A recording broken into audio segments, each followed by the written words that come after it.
بسم الله الرحمن الرحيم. إياك نعبد وإياك نستعين.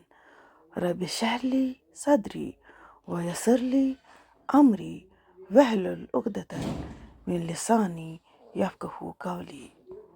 حضرت ابو ہریرہ رضی اللہ تعالیٰ عنہ فرماتے ہیں، حضور اقدس صلی اللہ علیہ وسلم نے میرا ہاتھ پکڑ کر ارشاد فرمایا، اللہ تعالیٰ نے زمین کو ہفتے کے دن پیدا فرمایا اور اتوار کے دن زمین میں پہاڑوں کو پیدا کیا اور پیر کے دن درختوں کو پیدا کیا اور منگل کے دن ناپسندیدہ چیزوں کو پیدا کیا اور بدھ کے دن نور کو پیدا کیا اور جمعرات کے دن زمین پر چلنے والے جانداروں کو پیدا کیا اور تمام مخلوق کے آخر میں حضرت آدم علیہ السلام کو جمعہ کے دن اس کے ساعات میں سے آخری ساعت میں عصر کے بعد سے رات کے وقت کے درمیان پیدا فرمایا۔